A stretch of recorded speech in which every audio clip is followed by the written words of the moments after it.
Derrière, blogueur reconnu, entrepreneur digital, il a été le fondateur de la plateforme Voilà Moi et d'une agence de communication. Bref, Alain Youdieu fait partie de ces pionniers du blogging au Cameroun. Et qui donc de mieux placé que lui qui fait désormais des masterclass sur la création de contenu pour parler de ce nouveau métier avec nous ici sur ce plateau. Eh bien, nous l'accueillons.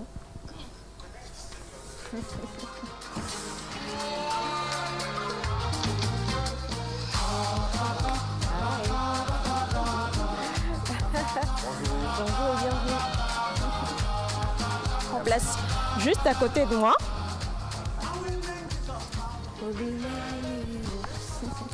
Eh bien, j'aime beaucoup ce titre parce qu'on dit nous serons nombreux.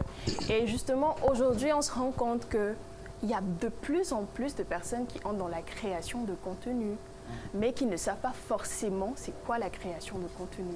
Donc, j'ai envie de vous poser la question à tous les deux, selon votre définition. Toi, justement, qui es créatrice de contenu, et toi qui es expert, c'est quoi la création de contenu? D'accord. Donc, je vais d'abord laisser Blanche, honneur aux dames. Merci beaucoup. Alors, moi, je considère que nous sommes tous des créateurs de contenu.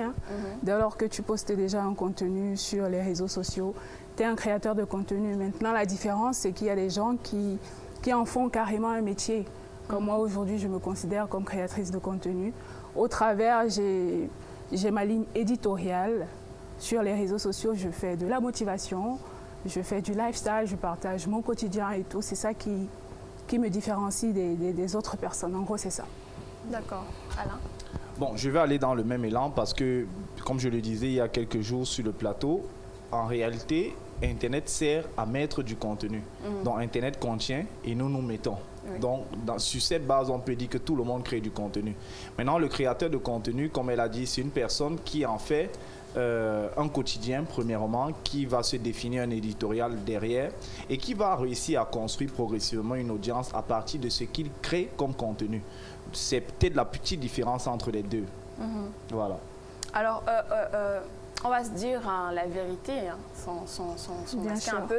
Aujourd'hui, lorsque tu dis à ta mère que moi je fais de la création de contenu, les parents ne comprennent pas réellement de quoi il s'agit. Donc, quand vous venez vous présenter, vous dites que vous faites quel métier à la réalité? Parce qu'au Cameroun, jusqu'à preuve du contraire, il n'y a aucune formation. Bon, en dehors de ce que tu as commencé à faire à Tom. Merci de me mettre parmi les premiers, c'est vrai. Oui, il n'y a aucune formation justement qui encadre ce nouveau métier qui est né bien après la crise Covid. Bah, il faut déjà qu'on reconnaisse que le monde est en train de partir dans le digital. Le monde, il est déjà digitalisé. Donc, je ne pense pas qu'il y a trop d'efforts à fournir pour expliquer à sa maman que oui, maman, je me lance sur les réseaux. En plus que quand tu te lances sur les réseaux, on va voir ce que tu deviens. Tu es connu parce que les gens vont te reconnaître dans la rue. Je pense que c'est des choses qui peuvent faire plaisir aux parents finalement. Et puis, il y a quand même de l'argent à se faire derrière tout ça. Donc, je pense que quelqu'un peut être à l'abri de ses besoins au travers des réseaux sociaux, ce qui peut être facilement explicable aux parents. Ah oui, comment on fait pour gagner de l'argent avec, justement, en créant du contenu? Parce qu'aujourd'hui, tu vas avoir une personne qui va se lever, il va dire, OK, je vais faire une vidéo de comment je suis en train de, je sais pas, de ranger ma chambre. Et il va se dire, je dois normalement gagner de l'argent avec. Comment ça marche? Bah, tout comme un média classique, vous avez des annonceurs. Nous, les créateurs de contenu, on a des partenaires, on fait des placements de produits. Il y a les comptes qui sont monétisés. C'est comme ça que ça fonctionne. Au Cameroun, malheureusement, la monétisation, ce n'est pas très évident. Mais les partenaires suivent. Et c'est comme ça qu'on arrive à se faire de l'argent. D'accord. Dans tes masterclass, Alain, quand une personne vient vers toi et dit « j'ai envie de me lancer dans la création de contenu », c'est quoi la première chose que tu lui dis? Bien, la première chose, c'est déjà de savoir pourquoi il veut se lancer et comment est-ce qu'il définit création de contenu. La plupart des personnes pensent que la création de contenu, en réalité, c'est ma caméra là. Voilà. La plupart des personnes pensent que la création de contenu se limite en fait à la vidéo, mais il ne s'agit pas que des vidéos. Comme je le disais dernièrement, la création de contenu, ça peut être du test, ça peut être des visuels, ça peut être des carousels. Il y a plusieurs types de contenus qui sont en ligne. Il y a quelques années, on était plus orienté blog. À l'époque, lorsqu'on se lançait en 2015-2016, on écrivait des articles. C'était du contenu en fait qu'on faisait. Donc aujourd'hui, les choses ont énormément évolué. Donc la première des choses, c'est d'abord de savoir qu'est-ce que la personne veut concrètement faire. Aujourd'hui, au-delà de ce qui est vidéo, il y a aussi l'audio. Donc, on va d'abord analyser quel est son besoin. À partir de cette analyse-là, on regarde quelles sont ses capacités. Est-ce qu'il est d'abord formé aux réseaux sociaux? Ensuite, quelle est la plateforme la plus adaptée pour la diffusion de son contenu? Maintenant, il va falloir naturellement coacher la personne, l'encadrer, l'équiper afin qu'il puisse créer le contenu qu'il vise, qu'il a pour objectif de créer. Ça peut prendre du temps. Certaines personnes apprennent facilement. D'autres ont besoin de s'acclimater ou alors de s'arrimer aux outils d'aujourd'hui pour pouvoir mieux se positionner. Et je vais préciser en disant, lorsqu'on veut être créateur de contenu, ce n'est pas toujours pour gagner de l'argent. Ce n'est pas obligé.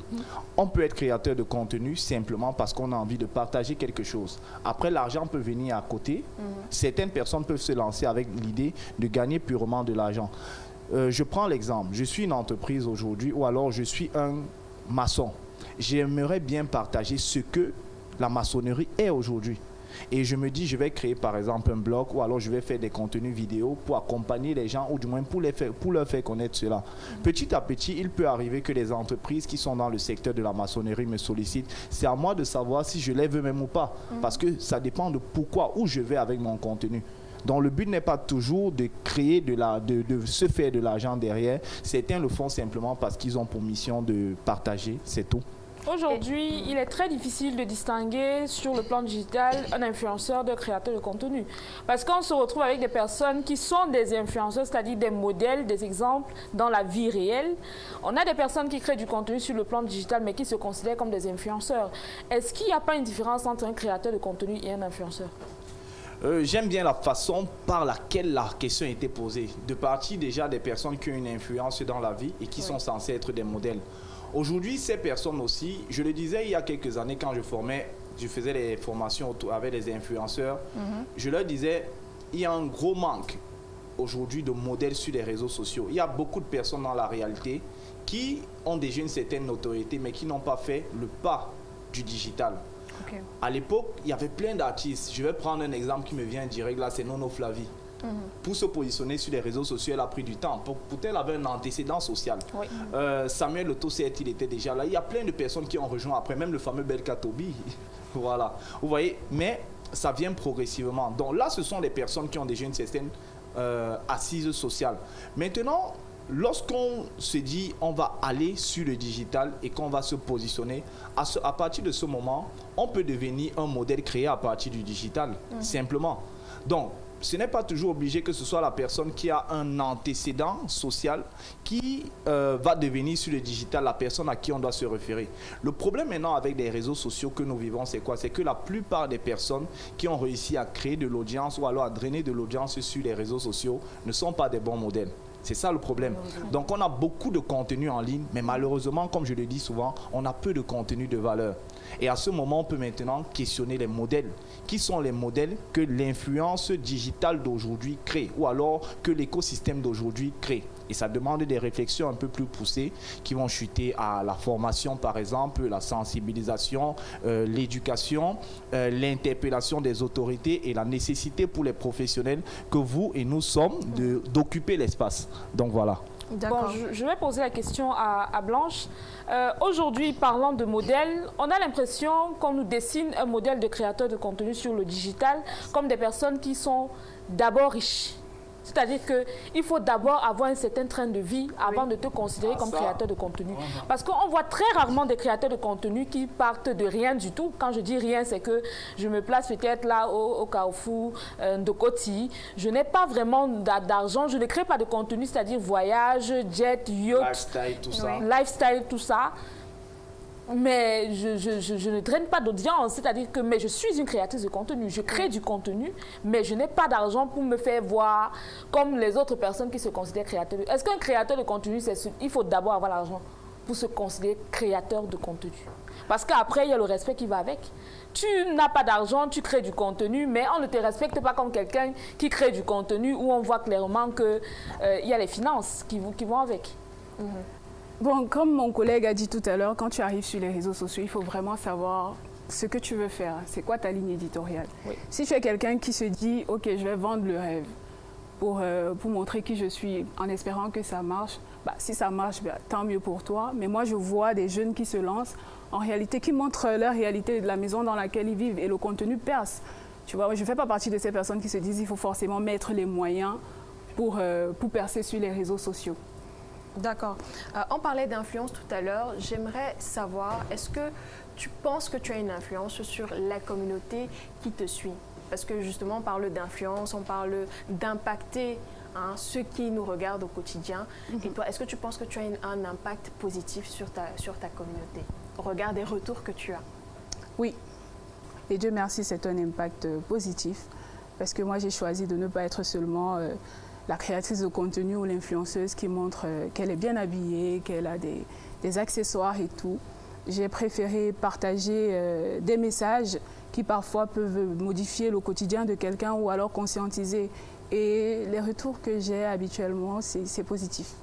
D'accord. Bon, parlant de ce genre de... En parlant d'influence, en parlant justement pour emboîter le pas à la question de Marie-Agnès tout à l'heure, je pense qu'il existe, bien évidemment, tu parles de ligne éditoriale, on ne se lance pas juste dans la création de contenu comme ça. Comment est-ce que quelqu'un arrive, quelqu'un qui veut se lancer dans la création de contenu, comment est-ce qu'il définit sa niche? Comment est-ce qu'il trouve vraiment quelle est la niche dans laquelle il aimerait justement créer du contenu? Il faut d'abord savoir dans quoi tu es à l'aise. Moi, j'ai découvert ma passion pour la création de contenu il y a quelques années. Sinon, ma passion de base, c'est le journalisme. Mais puisque c'est un peu le dénominateur commun, je me suis dit, je vais faire quoi, une pierre deux coups. C'est venu totalement naturellement. Il faut déjà que la personne sache ce que j'aime faire, ce que je sais faire et comment je peux partager aux personnes qui me suivent. Voilà, il suffit juste de partager aux gens ce que tu aimes faire. Tu ne vas pas te dénaturer, sinon ça ne va pas marcher. Parce qu'à la fin de la journée, il faut rester authentique. D'accord. Et est-ce que je ne sais pas si Alain partage le même point de vue, parce que là, on a deux personnes qui font dans le même domaine, mais des profils un peu différents. Je ne sais pas si Alain partage le même point de vue justement que Blanche sur la question. Oui, en partie, parce que, comme je l'ai dit tout à l'heure, il faut avoir la capacité de se définir lorsqu'on veut créer du contenu. Je viens pourquoi? Mais je crois aussi qu'on peut créer du contenu sans être authentique. C'est-à-dire que quelqu'un peut définir que je vais créer un personnage fake et ce personnage-là, il construit la personnalité de ce personnage jusqu'à l'inscrire dans la conscience collective. Ça arrive souvent. Donc tout dépend, je dirais, de l'objectif qu'on a à la base. Maintenant, si on veut être un créateur de contenu authentique, je rejoins Blanche dans le sens que, quelle est ta passion? Qu'est-ce que tu veux partager? Qu'est-ce que tu veux réellement apporter aux gens? Qu'est-ce qui émane de toi? Et je pense sincèrement que c'est la meilleure approche. D'autres personnes vont se dire, je veux créer du contenu, mais peut-être je suis une personne qui n'aime pas la caméra. Du coup, il ne va pas être visible. Il va peut-être se dire, je vais plutôt faire un podcast. C'est arrivé, on a vu plein de succès de podcasts dans le monde, podcasts audio. Il y a des personnes qui vont se dire, moi, aujourd'hui, avec l'aide de l'IA, je vais créer un contenu fantôme. On ne me voit jamais, mais je fais ce genre de contenu qui va animer davantage des gens et les amener peut-être à atteindre l'objectif que je recherche derrière. Il y a une autre personne qui va dire, je suis sur les réseaux sociaux spécialement pour mentir. Donc moi, je vais créer le personnage menteur que je ne suis pas. Je vais inventer ma vie et je vais la développer sur les réseaux sociaux. Et je profite pour quand même apporter un autre élément. Malheureusement, aujourd'hui, la plupart des jeunes femmes surtout croient que faire du contenu ou alors être influenceur, c'est une vie dont on a rêvé. À force de voir trop à la télé, les Chloé, les Kim et autres, on se dit je dois devenir pareil. Ce qui fait qu'il y a une orientation qui a été donnée. Ce n'est pas la seule possibilité, mais elles ont trop vu. À force d'avoir vu, on a pensé que ça doit être ainsi. Et maintenant, dans notre environnement, qu'est-ce qui a précédé? En fait, l'écho des influenceuses en Afrique francophone et même Afrique générale, c'est quoi? Jusqu'à aujourd'hui, les dernières séries Netflix qu'on est en train de produire vous montrent que l'influenceuse, c'est une go avec les seins bien bombés là, qui a une allure et autres, et qui généralement a plutôt un côté lifestyle, boîte de nuit, argent et autres. Du coup, les jeunes filles qui viennent après, elles vivent non seulement l'influence technologique, mais elles vivent une influence par appropriation. Parce qu'à force d'avoir vu, elles se disent que c'est exactement comme ça qu'on veut faire, qu'on doit faire. Mais à côté, il y a plein d'autres choses à faire quand on parle de contenu. Je critique aussi, malheureusement, le côté trop trash qu'on a souvent. Oui, tu peux te lancer dans la création de contenu, mais on a beaucoup de créateurs de contenu sales aujourd'hui au Cameroun. Et même en Afrique, quand ils disent sale, ça veut dire quoi? Sale techniquement, c'est-à-dire que ça peut créer de l'audience. En fait, c'est comme Douala, ça ne veut pas dire qu'on ne marche pas. Douala, il y a saleté à Douala, mais on marche. Tout comme quelqu'un peut faire une vidéo qui n'est pas vraiment qualitative, on apprécie parce que bon, on trouve quand même que ce qu'elle dit est bien.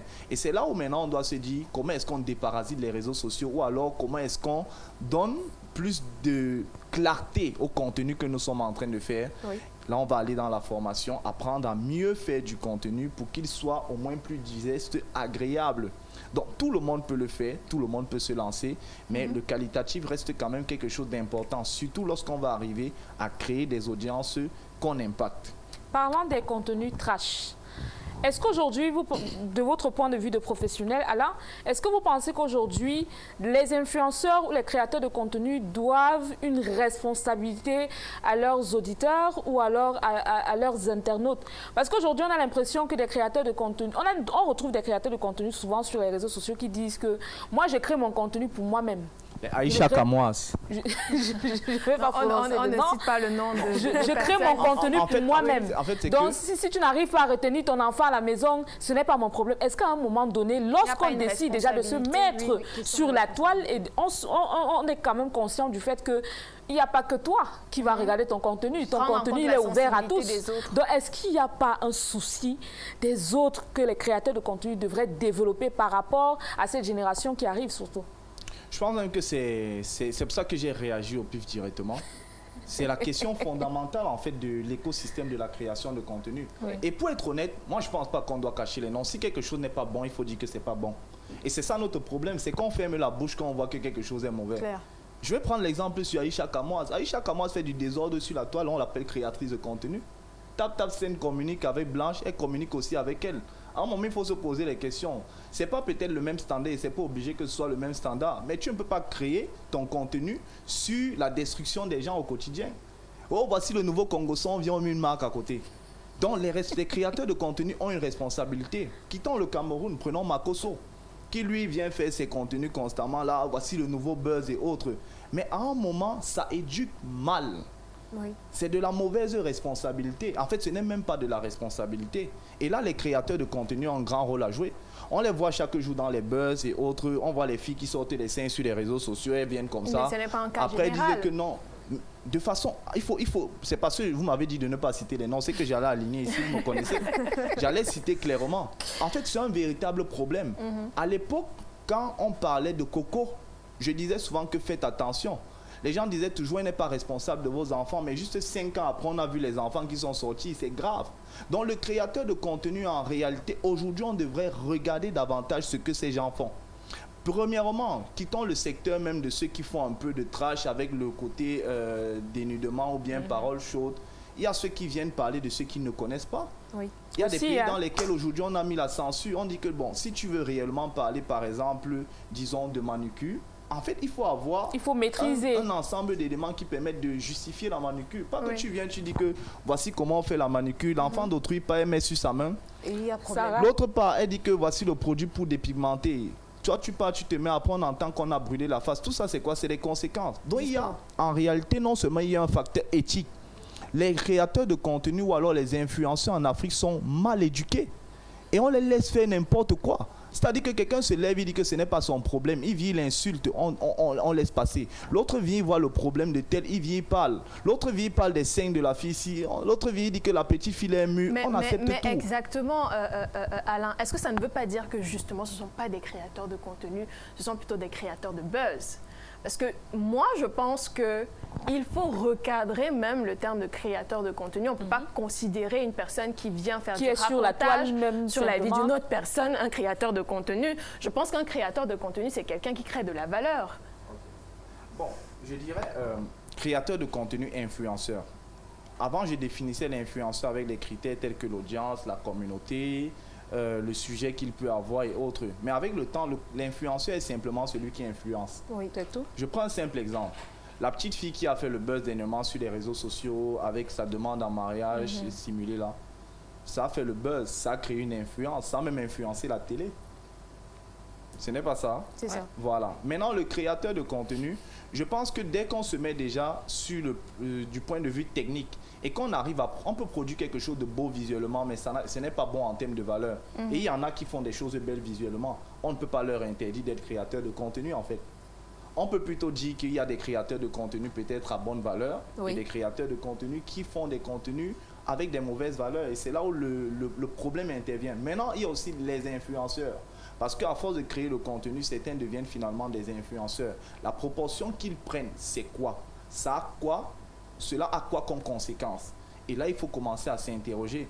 Je pense qu'on devrait exiger plutôt aux créateurs de contenu à apprendre à apporter de la valeur. Parce que tant qu'ils n'apportent pas de la valeur, on est dans une société qui va de plus en plus vers la dérive. Et croyez-moi, ce n'est pas rien. Les réseaux sociaux, les enfants voient, ils dorment avec le portable, ils vivent avec. Et à la fin, il y a des conséquences hyper négatives qui se voient d'une génération à une autre. La génération des Blancs, si tu me permets, c'est vrai que tu es là depuis. À l'époque, je pense que tu étais dans la musique. Du moins, tu étais quand même dans l'environnement médiatique depuis. Oui. Voilà. En fait, votre génération qui arrive, avant elle, il y a une génération. Ivana t'a un peu précédé, mais avant les Ivana, il y avait d'autres. Après, quand toi tu arrives, il y a on l'appelle comment, celui qui est au Canada là? Céleste. Céleste, tout ça c'est récent en fait. Tous les petits là. Après, il y a les Manioc aussi qui sont arrivés dans la comédie. Tout ça c'est récent. Et j'ai vu, moi personnellement, cela arriver progressivement. Donc je peux dire, peut-être pas exactement, mais qui t'a influencé pour que tu arrives à ce niveau-là. Et maintenant, nous devons nous poser la question. Si hier, on a vu que celle-ci a influencé et ça a donné ceci, ceux qui font aujourd'hui, qu'est-ce qu'on peut faire afin que leur influence soit positive ou alors meilleure sur les enfants de demain? C'est comme ça qu'on résout le problème. Donc, il y a quelque chose qui nous dépasse. Nous, on joue notre rôle en tant qu'éducateur, en tant que formateur, en tant que média. C'est bien d'avoir de tels plateaux. Et maintenant, il faudra un rôle aussi institutionnel, là où on va apprendre à mettre la censure. Surtout qu'aujourd'hui, une économie est créée derrière tout ça. Les gens insultent et ils deviennent millionnaires. C'est dans quel Cameroun comme ça? D'accord. Justement, Marie-Agnès, moi j'aimerais revenir sur Blanche. Justement, tu parlais de ta passion du journalisme. Est-ce que c'est ça aujourd'hui qui te donne un bagage technique pour ne pas te prononcer sur un certain nombre de choses, sur des sujets qui ne concordent pas avec ta ligne éditoriale et qui font en sorte que tu as des contenus clean jusqu'à présent? Oui, parce que la vérité, c'est que moi, je connais un peu tous les rouages à cause de ma formation journalistique. Je sais qu'avant de s'aborder ou alors de s'engager sur un thème, un sujet, il faut vraiment vérifier déjà la véracité, voilà, la véracité de l'information. Je ne préfère pas m'engager sur des sujets qui, à la fin, je sais que je ne vais pas tenir. Je suis aujourd'hui, j'ai de la portée, j'ai de l'audience et tout. Ça me permet, comme d'autres personnes pensent, de parler de n'importe quoi et tout, mais à cause de ma formation journalistique, je sais que je ne peux pas m'engager sur n'importe quel sujet. Je préfère rester sur ma ligne éditoriale, c'est ce qui me concerne. S'il y a des situations à parler du Cameroun ou quoi que ce soit, ou alors, comme on a des cas de féminicide, on a perdu la petite Divine dernièrement, ça, je peux prendre position. Mais maintenant, des sujets qui me dépassent et tout, je préfère pas m'engager. D'accord. Justement, c'est ça qui soulève ma question sur le fait que, est-ce que c'est parce que la création de contenu ne paye pas tellement? Parce qu'on va se dire la vérité, ce n'est pas tout le monde qui génère de l'argent avec la création de contenu, du moins pas tout de suite. Est-ce que ce n'est pas ça qui motive un peu les gens vers le Congossa? Parce qu'ils savent que c'est le Congossa qui paye. À créer le buzz. À créer le buzz. Oui.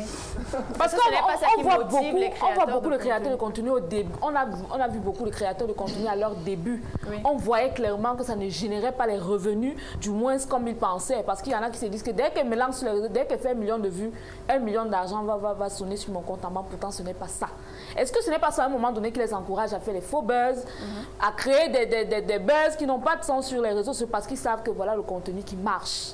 Et c'est ça qui va me générer de l'argent. Est-ce qu'à un moment donné, c'est parce qu'on n'a pas positionné de mauvais pions à de mauvais endroits? C'est-à-dire qu'il y a des marques qui sont carrément attirées par le buzz. C'est-à-dire qu'il y a des marques qui vous disent que non, si tu crées un buzz ici et que ça prend, je te prends comme égérie. Alors. Je crois que c'est ça. On est dans une société, il faut examiner la société camerounaise pour comprendre ce qui se passe sur les réseaux sociaux. Je disais au chauffeur qui m'a transporté tout à l'heure que lorsque tu regardes, en fait, tu roules sur une route qui fait tchoukou tchoukou d'abord. Tu finis, tu pars dans ton quartier, il y a la saleté partout là. Tu respires mal. Après, tu regardes à côté, tu dis, je fais quoi? Tu pars au bar. Quand tu pars au bar, tu bois. Et on dit que tu oublies tes soucis. À côté, il y a quand même ton portable qui te fait rêver comme la télé faisait rêver d'autres personnes avant. Donc du coup, quand tu entres dans le portable, dans la réalité du portable, tu dis, waouh, je trouve ça bien, j'aimerais aussi être comme ça. Tu commences à rêver, à te projeter. Et pour certains, pas pour tout le monde, quand on voit les choses marcher, surtout quand une personne qui nous ressemble a pu faire cela, on se dit, je vais me lever, je vais aussi apprendre à créer du contenu, ou alors je vais faire du contenu. On se lance et on se dit, je m'en vais réussir. Une fois, 2 fois, 3 fois, 4 fois, peut-être ça ne marche pas. Et on se dit, bon, pourquoi ne pas faire quelque chose qui va choquer? Je prends la petite fille de la dernière fois, celle qui a fait le buzz là. C'est la maladie de la société camerounaise. C'est ce qu'on appelle être prêt à tout pour réussir. Elle était avec un jeune homme qui, en réalité, lui, il fait la comédie depuis, il fait des choses intéressantes, mais ça ne pèse pas. Lui, il se dit que, gars, je vais faire quelque chose de choquant. Parce que dans cette société-là où le malaise est excessif, les gens veulent choquer. Ils sont choqués tellement qu'ils savent qu'on ne va pas les écouter quand ils ont quelque chose d'utile à dire, qu'ils veulent seulement créer un choc. Dès qu'on crée le choc, on a l'attention. Donc, certains fabriquent leur buzz quotidiennement. On a vu plein d'autres avant eux le faire. Des gars ont fabriqué le buzz pour pouvoir se positionner. Maintenant, il y a un défaut avec les marques, pas toutes. J'aime d'ailleurs beaucoup ce que j'ai vu de toi avec Superman. Merci beaucoup. J'aime beaucoup. Merci. Il y a un défaut avec les marques, c'est que les marques ramassent tout le monde. Parce qu'elles cherchent l'audience. Mais il faut qu'on entre dans l'école, dans les écoles. On commence à éduquer déjà ceux qui éduquent aussi, en leur disant, bon, quand vous serez en train de faire les cas de marketing, et je te dis, Dieu t'aime beaucoup, maman. Très important. Dieu t'aime beaucoup. Comme tu as commencé là, continue seulement. Merci. Il y a quelques années, on a pris une autre influenceuse pour faire une campagne, tu te rappelles, de l'autre marque concurrente. Oui, oui. Très bien. La route que tu as commencé à prendre, fais tout pour être une personne qui marque. Tu as fait un chemin, mais peut-être notre rencontre aujourd'hui, elle est importante. S'il te plaît, donne l'exemple. Quand je t'ai vu aller à la télé, permettez-moi de parler, je t'ai vu aller à Bachelor. Moi, je me suis dit, pourquoi une dame qui a fait journalisme et qui a un background de journalisme va devoir aller faire ça pour s'exposer? Et je sais, moi, peut-être qu'on ne se connaît pas, mais je sais que c'était une tactique. Mine de rien. Sauf que... Il est trop véridique, je l'aime trop. C'est ça. Mais j'aime pourquoi? Parce que tu rattrapes le tir.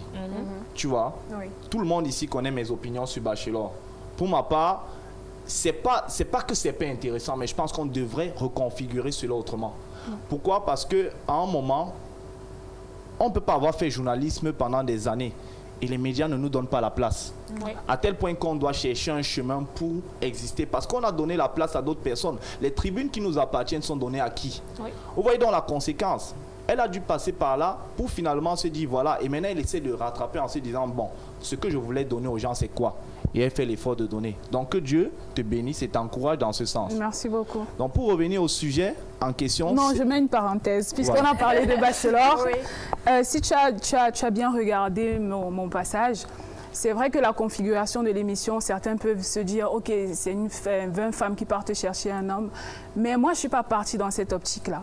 C'est vrai que mon papa aussi n'était pas à l'idée et tout, il n'était pas... J'ai écouté ce que tu as dit de ton papa. Voilà, mais quand il a regardé, au travers des messages que j'ai fait passer, parce que tu passes par là et tu laisses quand même une marque. Il y a des messages qui se font, les gens tirent des messages. Mais moi, mon passage, j'étais pas la fille aguicheuse. J'ai pas fait des conneries pour gagner. Je crois que j'ai marqué des esprits avec des messages positifs. Donc voilà. D'accord. Moi, j'aimerais revenir, même, on parle de créateurs de contenu, mais il faut aussi parler du public camerounais. Le public camerounais n'est pas indulgent, il n'est pas innocent. Parce que justement, les personnes qui font en sorte qu'un contenu soit viral, c'est le public qui le consomme. Est-ce qu'il ne faut pas d'abord éduquer le public à l'utilisation même des réseaux sociaux, à l'utilisation d'Internet? Oui, il le faut. Il le faut et malheureusement on ne le fait pas assez. Vous vous rappelez, moi depuis des années, ça fait 10 ans que je suis dans l'éducation. La première formation que j'ai lancée, Yolande disait d'ailleurs que c'est moi qui lui ai fait connaître l'expression blog à l'époque. En fait, on est dans une société où on n'investit pas sur l'éducation. Quand je dis éducation, ce n'est pas seulement le fait d'aller à l'école. Oui. Actuellement, je suis en train de faire, avant mon bootcamp des créateurs que j'organise, une tournée dans les écoles. Pour aller faire quoi? Sensibiliser les enfants, parler aussi à leurs enseignants. Même au Gabon, dans tous les pays où je vais, je prends parfois les enseignants, je leur dis, bon, en réalité, lorsque tu présentes ce type de campagne à l'enfant, tu veux que lui comprenne quoi? Tu imagines ce qu'il va aller écrire comme stratégie demain. Donc, tu détournes ses talents, en fait. Il est important qu'on éduque les éducateurs d'abord, qu'on éduque même les institutions. Et moi, je lance un appel. L'institution qui me veut pour venir former les dirigeants et autres, je suis disponible pour le faire. Il y a des choses que nous, on a pu comprendre par la grâce de Dieu, que certaines personnes ne comprennent pas encore. C'est la grâce. Mais maintenant, ce qu'on fait, c'est quoi? C'est qu'au fur et à mesure, je pense que si on compte de 2017 à aujourd'hui, j'ai lancé quoi? Au moins... c'est plus de 200 formations. Wow. Chaque temps, il y en a. Parce que quoi? Parce qu'on veut sensibiliser, éduquer les gens. Oui. L'éducation est la clé, c'est le cœur. Si on veut que les réseaux sociaux soient de plus en plus éthiques, on va faire en sorte qu'au lieu de lancer des campagnes dans lesquelles on prend tout le monde, tous les influenceurs pour venir découvrir je ne sais quoi, on dit campagne de sensibilisation avec les influenceurs et on trouve des axes. Leur créativité peut permettre de créer du contenu assez attractif si jamais on estime que les codes qu'on veut utiliser ne sont pas suffisamment attrayants. Il y a plein de jeunes qui sont créatifs, mais le problème, c'est qu'on ne donne pas déjà l'axe d'orientation. Maintenant, la société, là où tout le monde tourne le dos, on dit que non, ça ne me concerne pas, ce n'est pas ma part. Vous tous, vous avez la responsabilité. Même le patron de cette maison a cette responsabilité. À chaque fois que vous êtes en train de parler, organiser des plateaux comme celui-ci, il faut éduquer au maximum. Lorsqu'on a un animateur sur un plateau télé qui prend seulement le buzz des réseaux sociaux, mais il dit que c'est seulement ça. Non, il faut avoir une critique dessus. Ça influence, etc. Mais justement, Alain, on a quelqu'un au téléphone. Allô? Allô, bonjour. Oui, bonjour madame et bonjour à tout le plateau de Balafon FM. Comment vous allez? Non, on va bien. On espère que vous aussi vous Balafon TV autant pour moi. Comment vous allez? On va très très bien. On espère que vous aussi vous allez bien. Oui, je voulais donner un peu ma petite participation à votre émission qui est vraiment très élogieux et très glorieux. D'accord, merci. Ok, je salue monsieur Alain.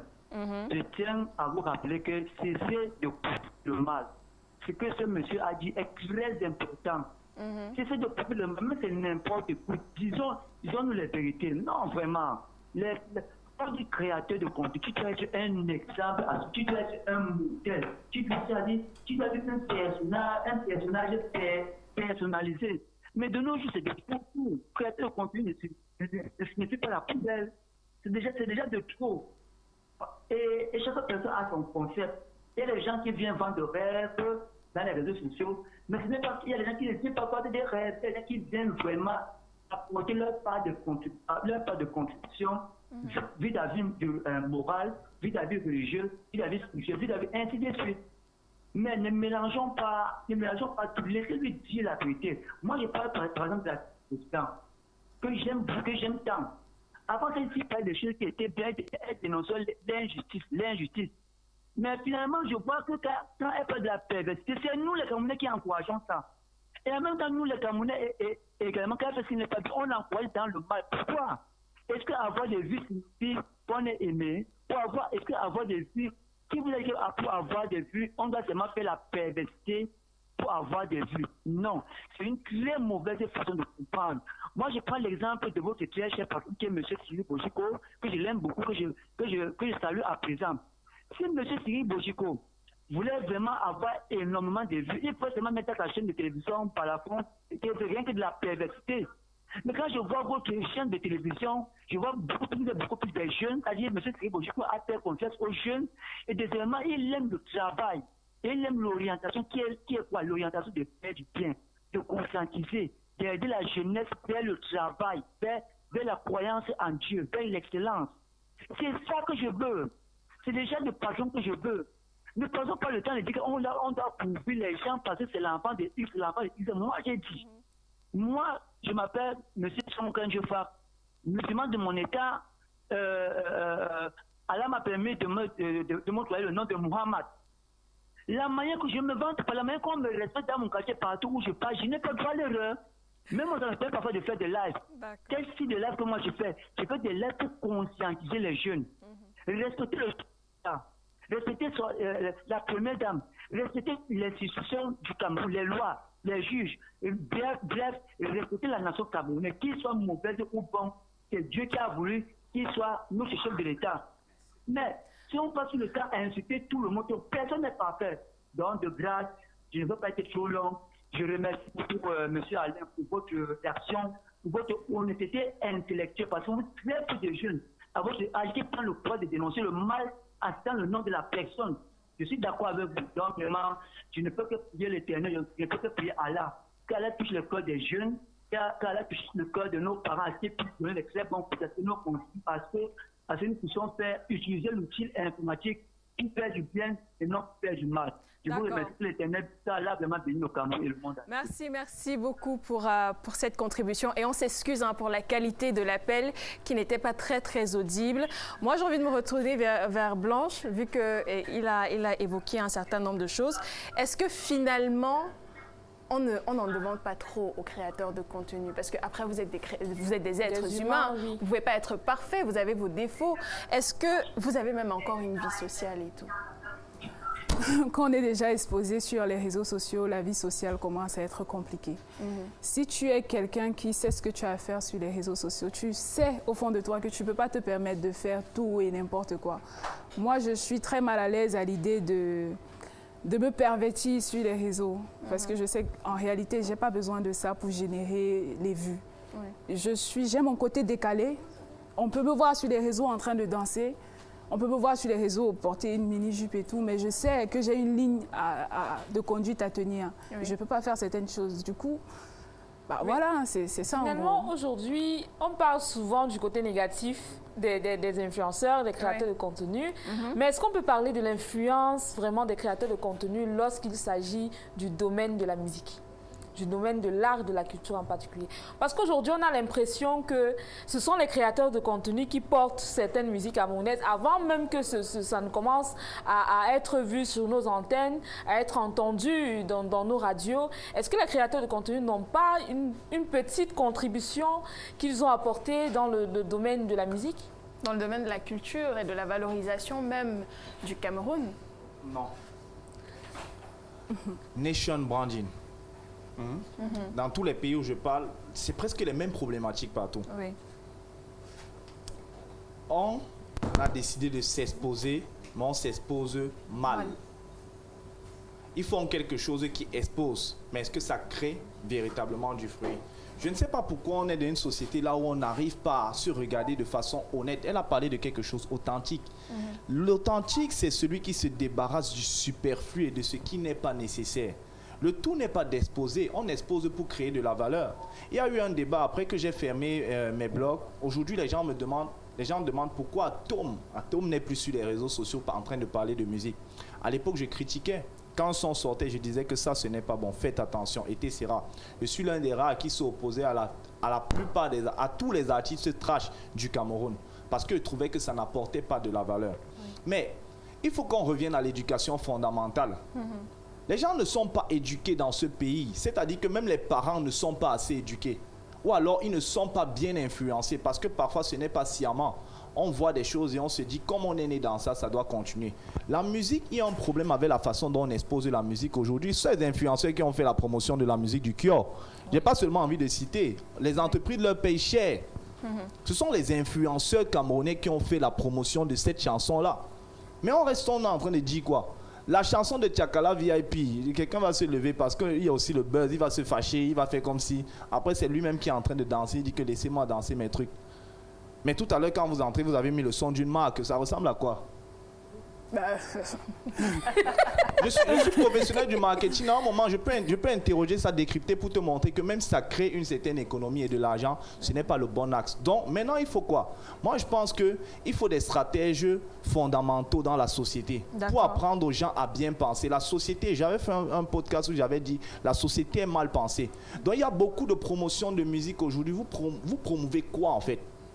Quelqu'un sort une chanson, là, il est en train de dire que non, tournons les faits, c'est autre. C'est toi qui as appris, tu es en train de faire, tu danses quoi? Toi, tu as les enfants, non? Justement. Ton enfant, toi-même, va danser ça. Et toi, tu es en train de faire danser aux autres enfants cela. C'est pour ça qu'on parle d'un problème d'éducation. Il y a un gros problème d'éducation. Donc, qu'il contribue aujourd'hui à l'émergence de la musique, Déjà, il y a le problème du fait qu'on a confié la promotion de la musique aux influenceurs. Depuis que Beamster et Voilà Moi ont fermé, il n'y a que Urban Bridge sur les réseaux sociaux et Colorful qui s'occupe de la distribution, qui fait un effort. Il n'y a plus de décryptage de la musique. À qui la faute? Mais la faute à la société de façon générale. À l'époque, quand moi j'avais créé un blog avec une vision sur la musique et je disais ceci est nécessaire pour avoir des repères, tamiser quand même. Aujourd'hui, certains se plaignent qu'on est obligé d'aller donner la musique aux influenceurs. C'est vous qui leur avez donné la place. Si vous commencez à penser que parce que TikTok est devenu, comment dire, on est passé à la mode d'un petit truc qu'on coupe, ça fait des vues et c'est le seul système de promo, vous refusez de réfléchir. Il y a d'autres façons de réfléchir. Le problème, c'est qu'on a tout carré. Et aujourd'hui, on donne aux influenceurs le rôle de promo. Vous me leur donnez même du travail à un moment. Ce n'est pas leur rôle. Ils peuvent kiffer, partager leur kiff. C'est libre. Ils ont leur responsabilité à côté. Mais lorsque vous définissez les canaux de promotion de votre musique uniquement par les influenceurs ou alors primordialement par les influenceurs, c'est un problème. Il y a des gars qui doivent apprendre à... Il doit avoir des influenceurs de musique proprement dit au sens propre. C'est peut-être ça qu'il faut dire. D'accord, on a quelqu'un qui est au téléphone, nickel, on le prend. Et ensuite, on revient sur tes questions. Allô? Allô? Non, il est parti. D'accord, nickel, vas-y. D'accord, je voulais justement poser la question sur ce qui est justement de la question de l'éducation. Tu disais tantôt qu'il faut être exigeant sur la qualité ou l'orientation du contenu qu'on nous donne à consommer. Maintenant, je vais poser la question, qui est censé être exigeant? Est-ce le consommateur du contenu? Parce qu'on le crée, contrairement à certaines personnes qui disent qu'elles créent leur contenu pour elles. Je dirais qu'il vaut mieux que cette personne garde ça dans son téléphone si c'est justement pour elle. Parce que tant que tu as publié, c'est déjà pour les gens. Qui doit être exigeant à ce moment? Sont-ce les personnes qui doivent consommer ce contenu ou bien les personnes, justement, les marques qui parfois suivent l'orientation du buzz et qui vont justement proposer à ces créateurs-là de pouvoir porter leur marque, ou bien l'influenceur lui-même, ou bien le créateur de contenu lui-même, qui doit être justement exigeant dans ce cas et comment est-ce qu'il doit manifester cette exigence-là si on veut avoir une société qui va dans le droit chemin et qui est sûre de ne pas être en train de foncer dans le mur?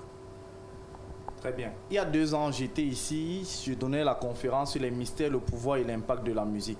Oui. Justement, la question avait été posée par Falix. J'avais dit tout le monde est responsable. Nous sommes tous coupables. Tous. Je vais commencer par nous-mêmes les médias. Par nous-mêmes les médias. Lorsqu'un média, parce qu'une personne a sorti une musique, vous dites c'est de l'art, vous ne censurez pas. Mais ce ne sont pas tous les médias qui diffusent tout type de musique. Il y a des médias qui censurent. J'ai globalisé, je dis les médias de façon générale en fait.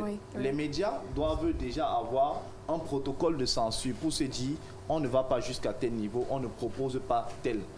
Vous n'êtes pas obligé d'inviter tous les artistes, ça c'est aussi une vérité, même s'ils font le buzz. Pourquoi? Parce que lorsqu'on se donne, c'est comme le créateur de contenu, elle vient de dire, je me suis donné une ligne, je ne sors pas de ces canons-là.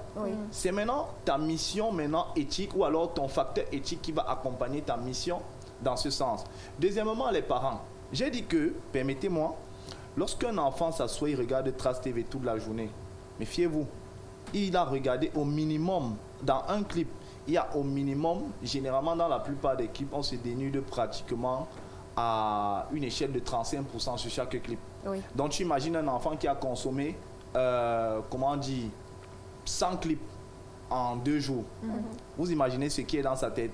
Comment est-ce qu'on va arriver à enlever dans la tête de cet enfant qu'il ne faut pas se dénuder, par exemple? Le parent à la maison doit mettre une censure. Ce n'est pas la censure que Canal Plus met que interdit aux enfants là, non. En fait, il faut revenir à l'éducation fondamentale en disant ceci n'est pas bon. Partager les bonnes mœurs aux enfants pour leur dire ça c'est mauvais. Et pour ça, le parent doit connaître. Ensuite, les éducateurs. On a passé février dernièrement. Vous avez vu tout ce qui s'est passé. Comment on fait les kermesses? On prend n'importe quelle chanson. Les enfants sont en train de danser dans une école. En fait. Même dans les universités. Donc, les éducateurs eux-mêmes sont responsables. Qui éduque les éducateurs? Ensuite, on monte maintenant en haut. Et on voit, bon, permettez-moi de monter en haut, on voit les institutions. Il y a des ministères de tutelle. En fait, je pense que il faut qu'on mette un accent sur la censure de la musique. Il y a certaines consommations qui, en réalité, ne doivent pas nous atteindre. On le voit aujourd'hui avec Ibrahim Traoré, qui a décidé, par exemple, que toute influenceuse qui se dénie sur les réseaux sociaux, pium, toute musique trash, pium, Mais il faut des mesures radicales comme ça qui vont permettre qu'à un moment, les gens passent à un niveau de conscience parce qu'on est éloigné de la conscience nécessaire.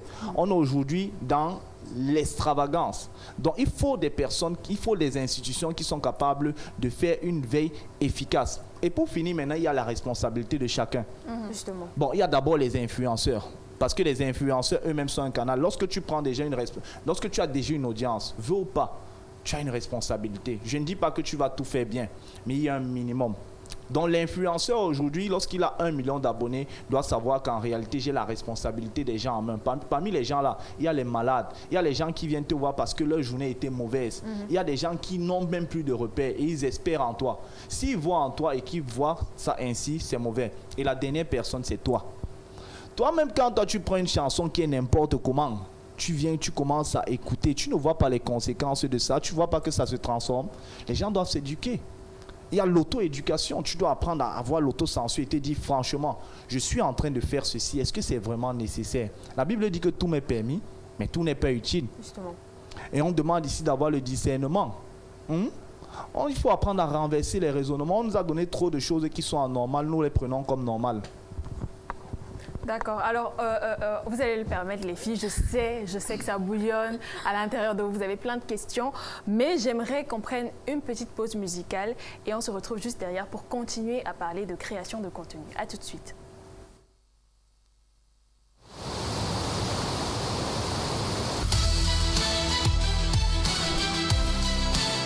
Former, insérer, transformer. Dans un monde où les repères changent, une question demeure.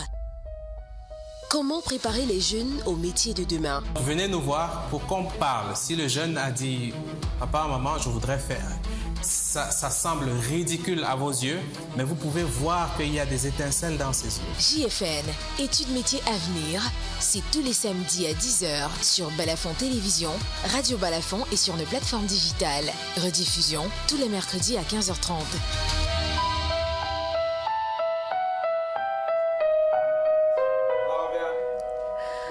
Vous êtes bien en direct sur Balafon TV. Nous sommes également disponibles sur le canal 515 du bouquet Canal+.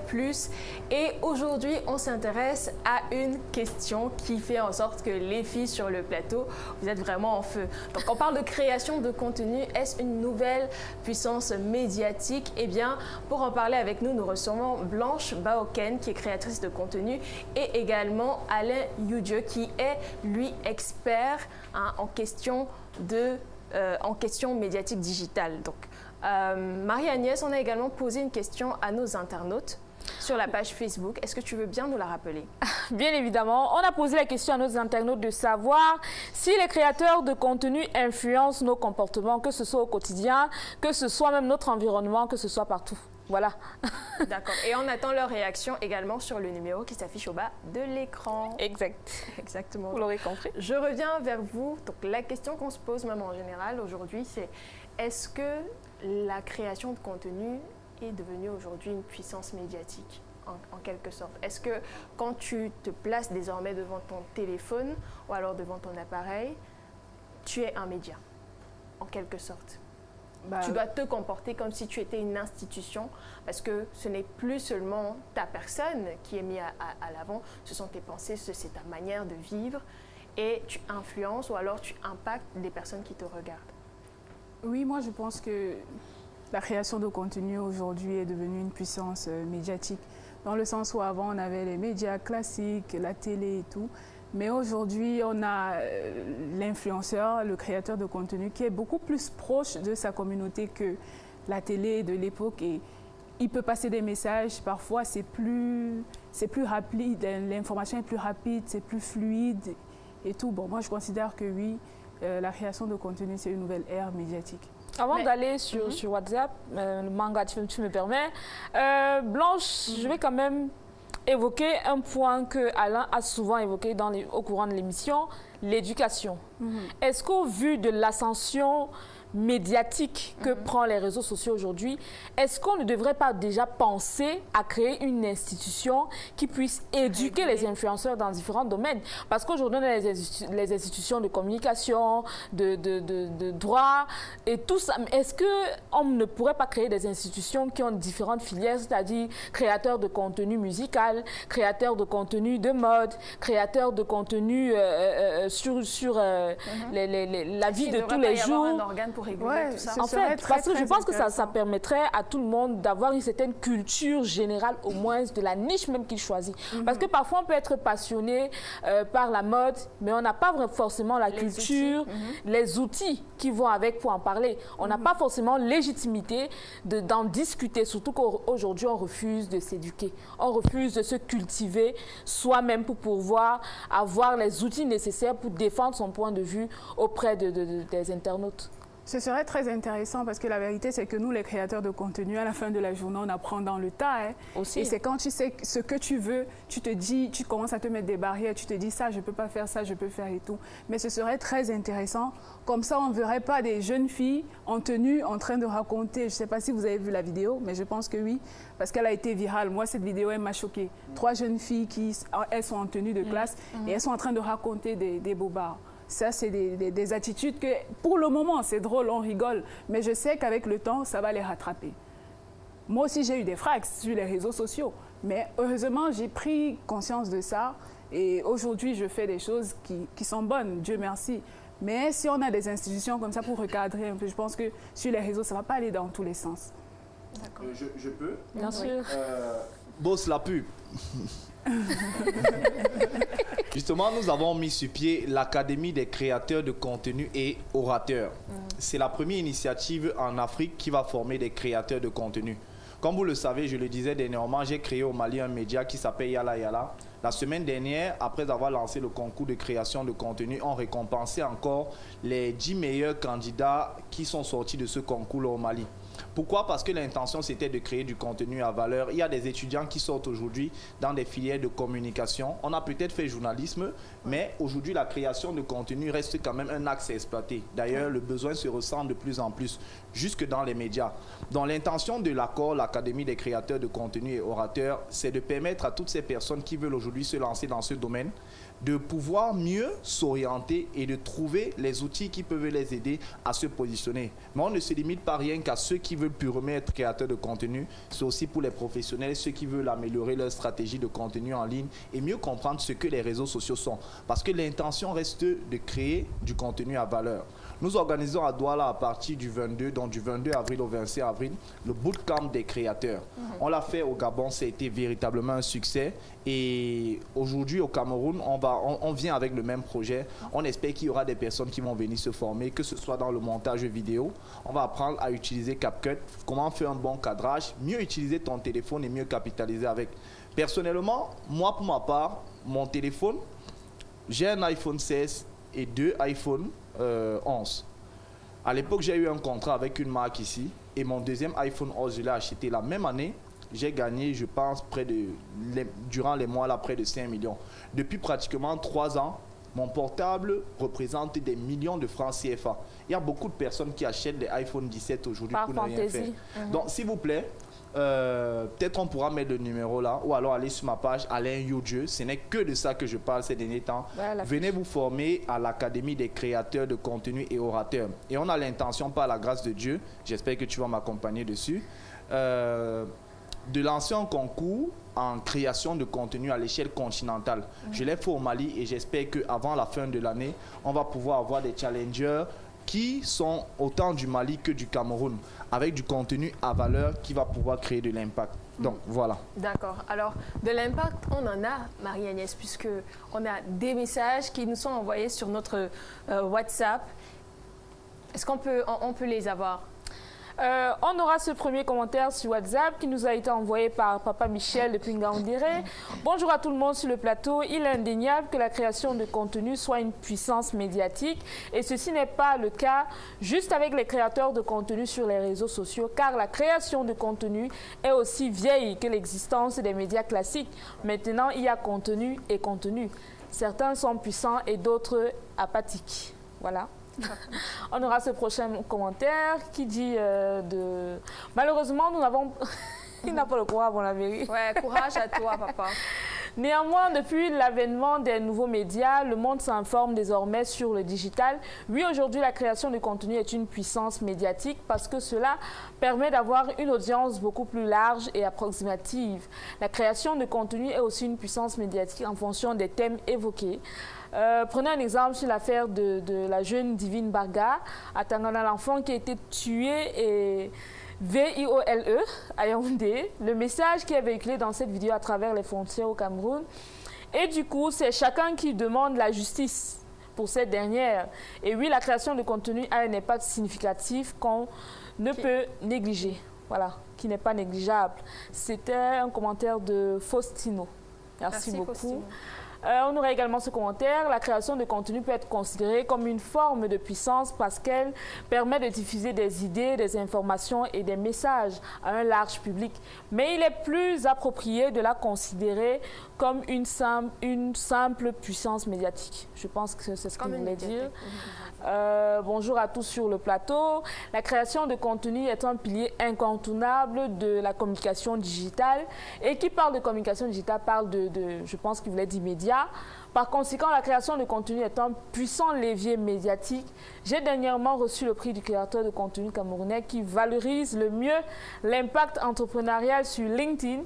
Samedi dernier, durant le LinkedIn local Douala Edition 3. Bravo, félicitations à toi. Aussi, j'en veux pour preuve vos invités du jour, à l'instar d'Atom. Je pense qu'il faudrait qu'on l'appelle Alain.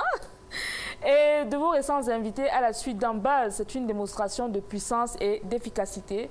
C'est un message de Luc Bégué depuis Kribi. Voilà, déjà, bravo, félicitations pour ton prix. On aura ce message de Charlotte depuis Lokbaba qui dit « Bonjour à tout le monde, j'espère que vous allez bien ». Je pense que c'est le cas. Votre thématique de ce matin ne m'inspire pas trop. Moi, j'ai une très mauvaise image des créateurs de contenu camerounais, les vendeurs de rêves, la promotion de la nudité. Aucun contenu éducatif pour la jeunesse, juste le proving, le m'as-tu vu, les grands hôtels, bref, on ne sait plus où mettre la tête. Agréable journée. Bon, je pense qu'on l'aura compris au courant de l'émission que ça dépend.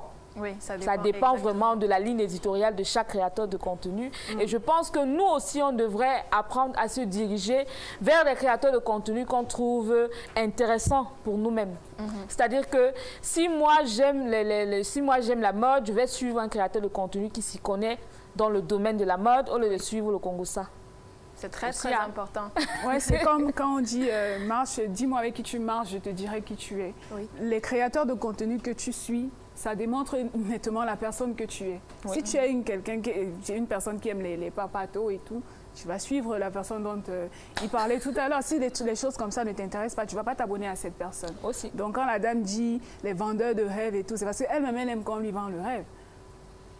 Voilà. C'est pour dire que vous n'êtes pas innocent. Donc en fait, comme l'a dit Alain, la responsabilité est de tout le monde en fait. Oui. Tout le monde a sa part de responsabilité dans cette histoire. Oui. De la personne qui va cliquer sur le contenu pour dire que je vais liker alors que ce n'est pas un contenu éducatif. De la personne même qui va mettre le contenu sur les réseaux sociaux et des institutions qui ne font rien. Donc, c'est ce qu'on peut retenir déjà pour essayer un peu de tabler sur le sujet. Oui. Mais maintenant, Agnès, moi j'ai envie de savoir ce que pensent nos internautes de la rue, également ceux qui sont sur Meta. Est-ce qu'on peut y aller là? Bien évidemment. Allez, allons nous balader dans les rues de Douala avec Dieu.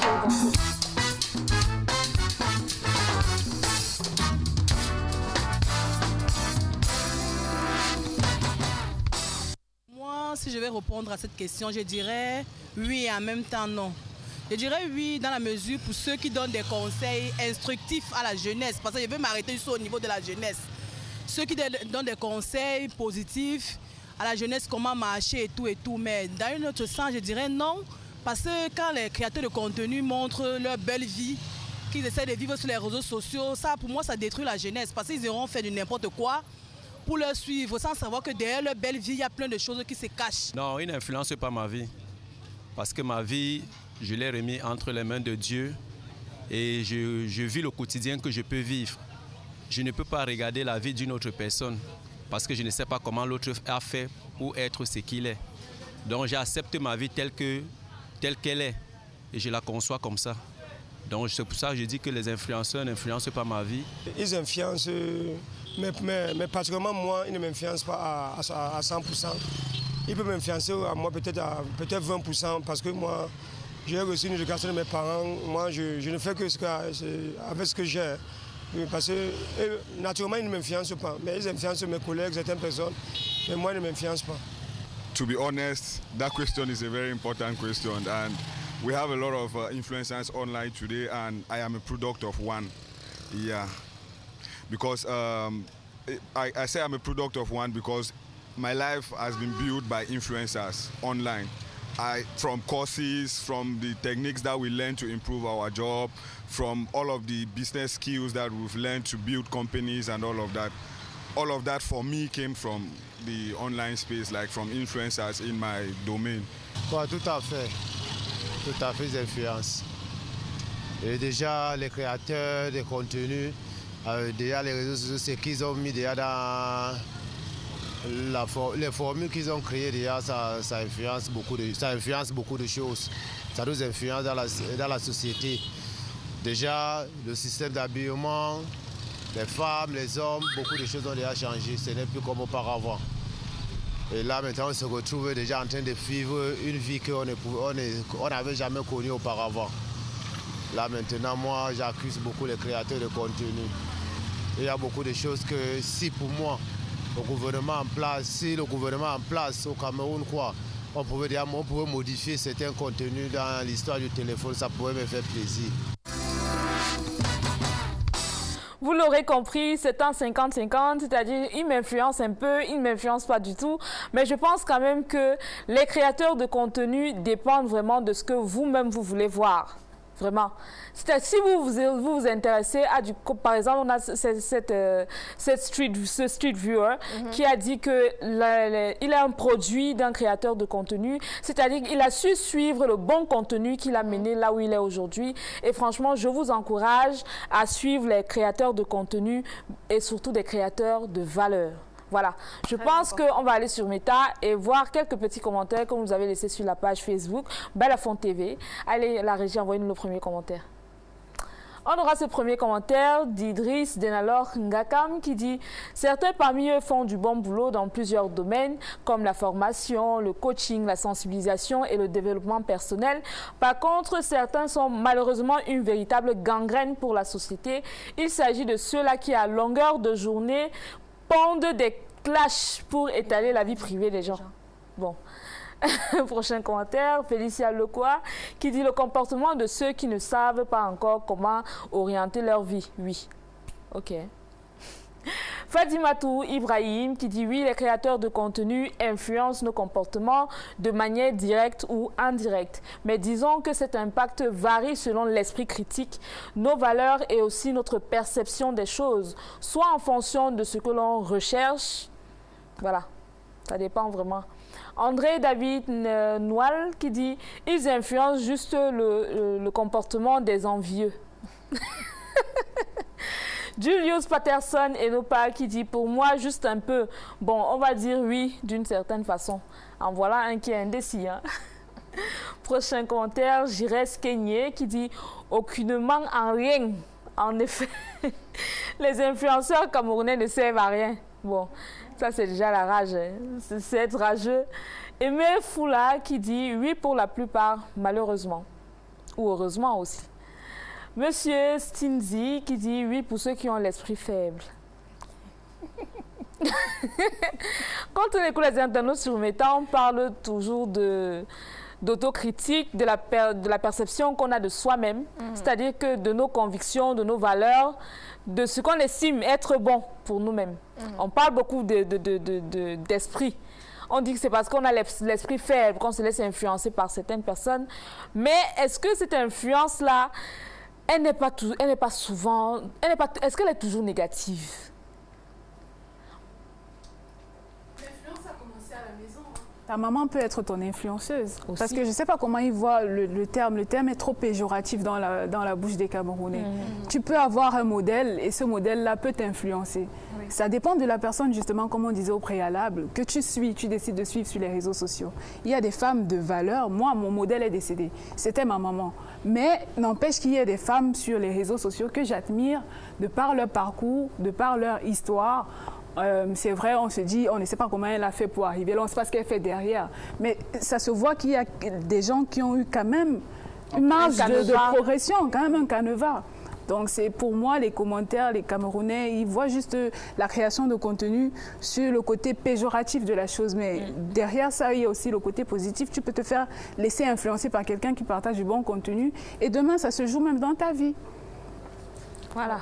Bien évidemment, il y a justement, en parlant d'influence, moi j'ai un truc, je ne veux pas partir de ce plateau sans avoir posé la question, sans avoir demandé le regard, surtout d'Alain. Qu'est-ce que tu penses? Comment tu vois justement ces contenus qu'on crée, qui ne sont pas toujours, qui sont pas très orthodoxes, mais qu'on inclut les enfants à l'intérieur, étant donné qu'on sait que la jeunesse, c'est le fer de lance de la nation, c'est la pépinière de demain, et quand on inclut déjà les petits-enfants à l'intérieur d'un contenu qui, vraiment, quel est ton regard sur la situation? Ok, très rapidement, je vais prendre une référence rapide, et j'avais critiqué cela, la vidéo de Kyo. Oui. Ça commence par des enfants. Et vous voyez tout le nombre de personnes qui se sont mis à promouvoir cela sans interroger ce facteur. C'est mauvais. Et je dirais, il y a des personnes qui se battent à faire du bon contenu, c'est-à-dire du véritable contenu à valeur. Au-delà de tout, on ne va pas cracher sur eux. C'est juste que l'environnement, de façon générale, n'est pas suffisamment étoffé pour créer de la valeur. Je vais terminer en disant à chaque personne ici, Romains 12:2. Ne vous conformez pas au siècle présent, mais soyez transformés par le renouvellement de l'intelligence afin que vous discerniez la volonté de Dieu, ce qui est bon, agréable et parfait. Les gens disent esprit faible. Eux-mêmes, ils ne connaissent pas ce qu'on appelle un esprit faible. Les gens sont limités. L'éducation fondamentale doit être à la base de tout. Et la meilleure éducation, la meilleure influence en réalité, je le dis toujours, c'est Jésus-Christ. Allez chercher avec Dieu ce que vous devez être, ce que vous devez comprendre, apprendre. C'est parce qu'on ne se connaît pas qu'on écrit autant de choses sur les réseaux sociaux et qu'on fait autant de choses. C'est pas de notre faute. Mais Jésus a dit, la création attend avec un ardent désir la révélation des fils de Dieu. Prends-moi comme quelqu'un qui est venu te révéler. J'enseigne sur l'éducation aux réseaux sociaux. Tu peux me suivre et apprendre davantage. Sois béni. Merci beaucoup, Alain. Et pour sortir, Blanche, si tu devais donner un conseil à une personne qui te regarde sur la création de contenu, la question te concerne aussi, Alain, mais vraiment en 30 secondes, quel est le conseil que tu donnerais à une personne qui veut se lancer dans la création de contenu? Poursuis tes rêves, fais ce que tu... Offre au monde ce que tu as de beau. Voilà, si tu te sens... tu sens la passion en toi, laisse-toi aller, mais sois toujours dans le bon discernement de la chose. Ok, je reviens encore sur la parole, car je connais les projets que j'ai formés pour vous, projets de paix et non de malheur, afin de vous donner un avenir et de l'espérance. Les gens ne se connaissent pas parce qu'ils ne connaissent pas que Dieu les a créés et ils ne savent pas ce que Dieu a préparé pour eux. Va connaître Dieu, tu vas connaître comment évoluer. Et ici, on parle de la vie réelle jusqu'aux réseaux sociaux. Tu auras de l'impact. Tu es venu sur Terre pour faire quelque chose. Fais-le. D'accord, merci beaucoup à tous. Merci les filles d'avoir été avec nous aujourd'hui encore et demain on va se retrouver pour parler d'un sujet qui nous concerne. Rien contre nous les femmes, on va parler de... Vous ne m'invitez pas demain? Demain c'est le vendredi des filles. Si tu veux venir Blanche, on va t'accueillir avec plaisir. Et on va justement sortir avec le thème de demain. On parle d'indépendance financière. Est-ce que c'est vraiment quelque chose qui est bien vu? Est-ce que c'est quelque chose qui cache une solitude émotionnelle chez les femmes, ou alors c'est quelque chose qui fait fuir les hommes? Eh bien, on va essayer de comprendre ça demain. Si tu veux venir, Blanche, bien sûr, tu peux venir, on en parlera. Et on va sortir avec le proverbe du jour, l'oiseau vole dans le ciel, mais n'oublie pas qu'un jour, ses os tomberont par terre. Pour dire que peu importe la visibilité, l'essentiel, c'est de rester responsable, prenez soin de vous et surtout, ne tombez pas. À demain.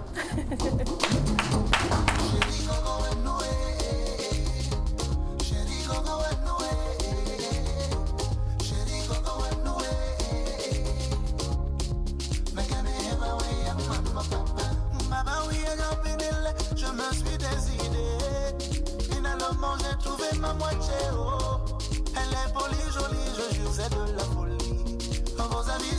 sont irrecevables. Elle est humble, intelligente et soumise. C'est mon dolé, je vous jure, c'est de la folie. Elle est mon choix, j'ai décidé de l'assumer. Vos avis, vos commentaires, c'est ma vous. Madame, oui, mais non, on l'aime, oui, oui, maman. Nous l'aimons, nous gel, mais les bons avec nous, on l'aime, mais Malika, do, we don't make it, oh, oh, ouais. Chérie, go, and no way. Chérie, go, and no way. Chérie, go, and no way.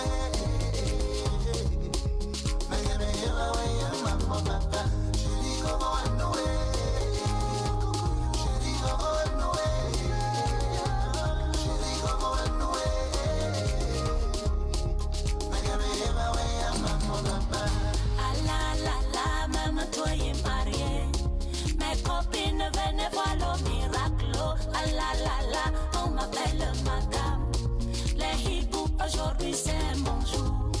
Ma famille avait douté de lui. Ils ont dit que c'est un bon voyou. Aujourd'hui mes efforts ont